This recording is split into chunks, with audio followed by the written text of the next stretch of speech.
Sakinaka police station में एक information receive हुई थी, जिसमें कंप्लेनेंट का कहना था कि इनको साकिनाका के एरिया के एक होटल से इनोवा कार में से ले जाके न्यू मुंबई के मैकडॉनल्ड्स के पास में लूटा गया है।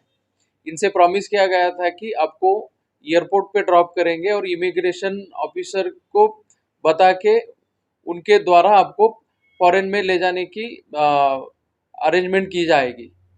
इसमें हमने एक ऑफेंस दाखिल किया और इस ऑफेंस के इन्वेस्टिगेशन में अब तक हम 8 एक्यूज को अरेस्ट कर चुके हैं, जिसमें से 3 ट्रैवल एजेंट है, बाकी 5 जो है ट्रैवल एजेंट के लिए काम करने वाले लोग हैं।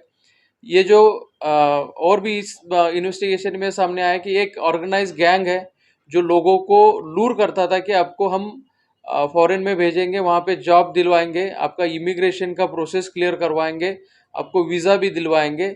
ये सब बताने के बाद टारगेट के पास कितने डॉलर्स है, कितना पैसा है और कितना पैसा वो ले जा सकता है, इसकी ये इंश्योर किया जाता था।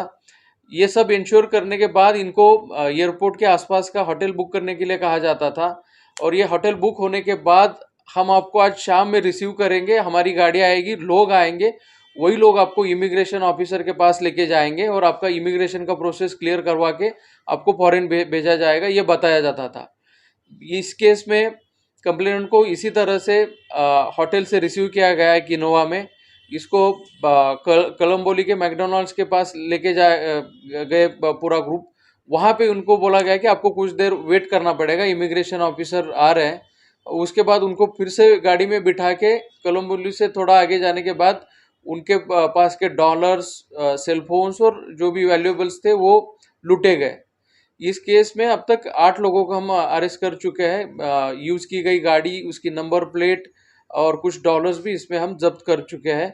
ये जो ग्रुप है ऐसे ही टारगेट को ढूंढता था कि जिनको नौकरी की ज़रूरत है, जिनका सपना है कि फॉरेन में जाके कुछ करेंगे, जिनको वीज़ा की और इमिग्रेशन प्रोसेस में हेल्प की ज़रूरत है, ऐसे लोगों को चुन के उनको लूटा जाता था।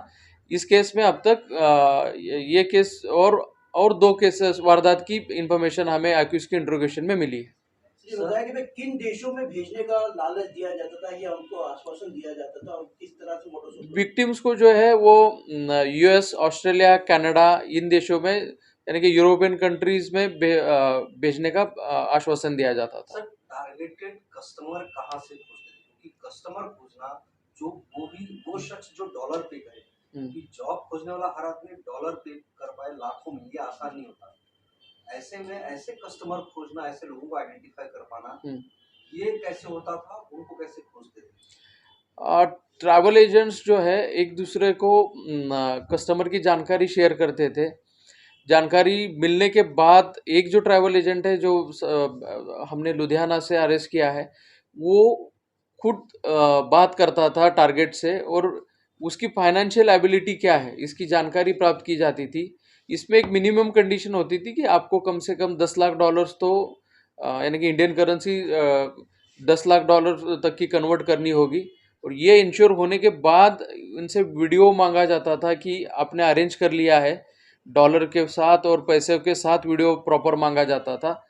फिर जब ये इंश्योर होता था कि पैसे आ चुके हैं तब इसको एग्जीक्यूट किया जाता था। जैसे कि आप बता रहे कि लुधियाना यानी पंजाब में या दिल्ली का भी आपने जिक्र किया कि वहाँ के ट्रैवल एजेंट टारगेटेड कस्टमर पूछते थे, तो फिर मुंबई के एजेंट के पास कांटेक्ट करके क्यों भेजते थे? क्या मतलब यहाँ पर उस क्राइम को एक्सक्यूट करना आसान होता था, कस्टमर को बेवकूफ बनाना आसान होता था, इसलिए किसी और सिटी में भेजा जाता था, और यहाँ पर भी ट्रैवल एजेंट कांटेक्ट में हुआ करते थे, और एक इंटरस्टेट बैंक की कस्टमर कहीं और आइडेंटिफाई करना है, दिखाना कहीं और है, एक्सक्यूट कहीं और करना है। इस केस में यही सामने आ चुका है कि अगर कस्टमर दिल्ली वगैरह नॉर्थ इंडिया के एरिया के रहेंगे और दूर जाके अगर इसको लूट को एग्जीक्यूट किया जाता है तो उनको लोकल सपोर्ट नहीं मिलेगा, वो कहाँ कहीं कंप्लेंट नहीं कर पाएंगे और आसानी से ये जो वारदात है वो दब जाएगी। यही एक मोटिव दिखता है इसमें। डॉलर डॉलर मांगने के पीछे क्या रीजन? डॉलर के पीछे क्या? डॉलर के पीछे ये विक्टिम्स को ये बताते थे कि इमिग्रेशन ऑफिसर से वो डॉलर्स में ही पैसे लेंगे, आपको वहाँ जाके डॉलर ही खर्चने के लिए लगेंगे तो ये सब चीज़ों के कारण डॉलर्स में उनको इंडियन रुपीस को कन्वर्ट करने को बोला जाता था। होटल